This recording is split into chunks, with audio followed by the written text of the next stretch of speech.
What is a codependent friendship? That's what we're going to talk about today, because codependency can impact all of our relationships, not just romantic ones or relationships with family members. It can definitely impact our friendships.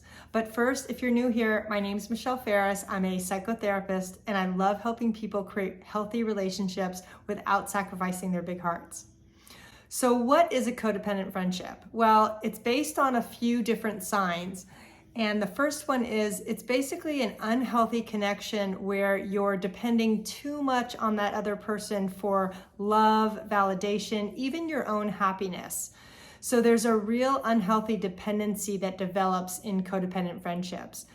And because of that, they tend to be more intense and even have an addictive-like quality, because the codependent person sees other people as their answer.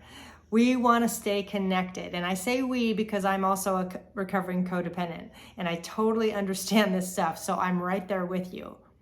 Now, the other aspect of codependent relationship is that you are putting a lot more into the relationship or the friendship than the other person is. That's a real key sign that there's an imbalance there. And that's what we want to look at. Because if we can identify what relationships are codependent, especially in our friendships, that's the first sign in actually healing them. But first, I'm going to share two different stories in my own life on two friendships. One of them I was able to keep, and the other one crashed and burned. And there's really valuable lessons in each of them.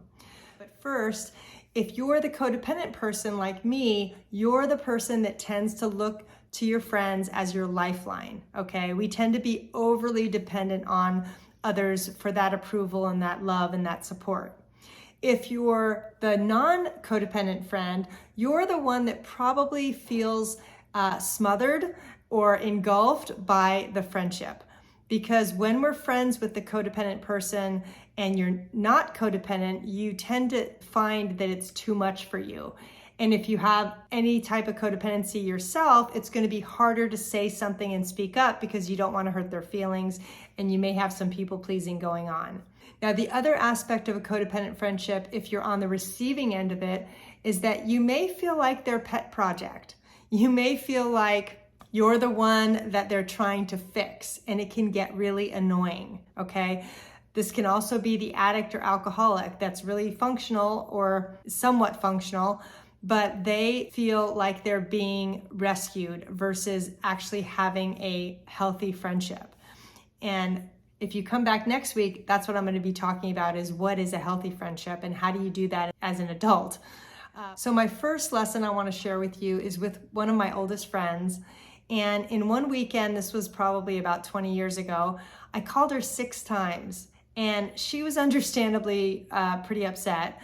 And she let me know on Monday that it was not okay that I called her that many times. I had left 6 messages. She didn't pick up for any of them. And I had no clue.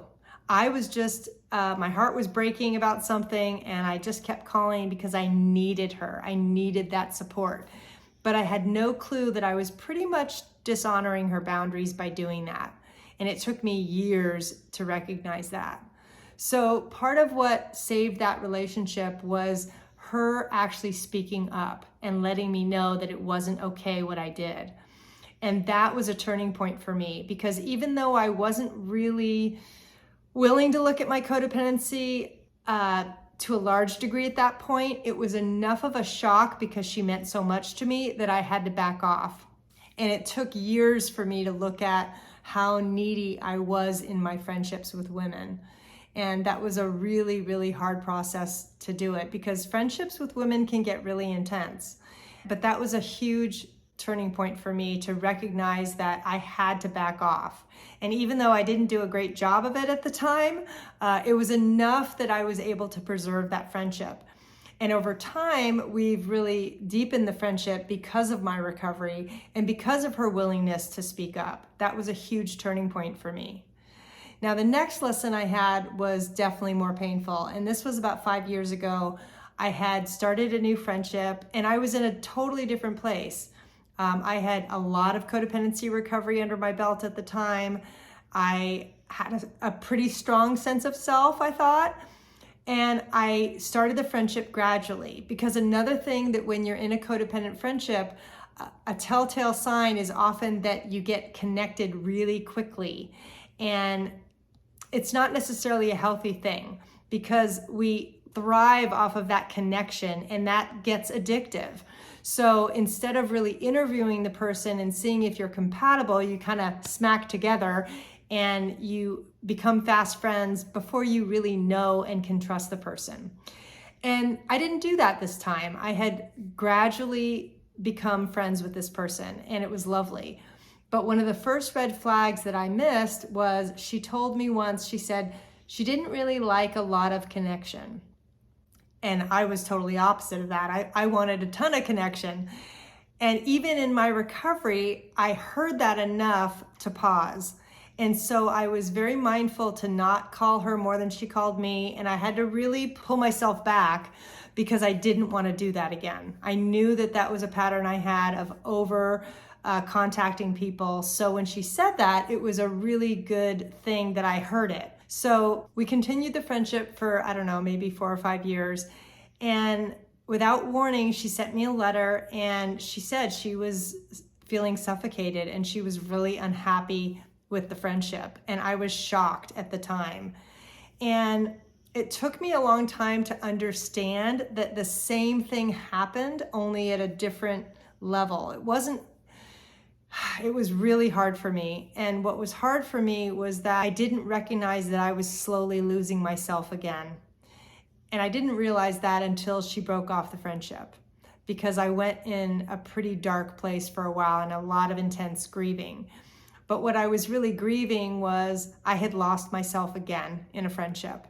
And that was a huge wake-up call because she had become like a sister to me, and we talked several times a week. And because there was back and forth and each of us called the other, I thought it was healthy. But there were definitely some signs I missed along the way, like that first comment that I could have explored with her and said, hey, okay, so, how much contact do you typically like in friendship? That's one of the things, if I could have done differently, I would have done that. I would have asked that question because, a healthy friendship is based on mutual boundaries and respect. And I didn't really check that out with her. I just kind of ran with it because I thought it was working. And, that's the hard thing about recovery is that it's messy. And, 5 years ago, it was a really humbling lesson for me to realize that that relationship had crashed and burned in such a big way. And it totally took me by surprise. But at the same time, it was one of the best lessons I ever learned because I, again, had to go back to my recovery and really work on deepening that connection with myself. Because codependent friendships flourish because we don't have a strong sense of self and because we look to other people for our happiness rather than to ourselves. So that was a huge wake-up call for me. And if you're relating to this in any way, I just want to tell you, you are not alone. Especially with women, I think women friendships can be really intense and they can be really dysfunctional if we're not careful and we don't have good boundaries and we don't honor and respect and stay awake to what the other person needs. And that, those were really valuable lessons for me. I'm really hoping that you come back next week when I talk about what a healthy friendship is and how we can start to move more towards that, especially if you're already relating to codependency. Please hit subscribe so that you can be notified of my next videos. Okay, take care.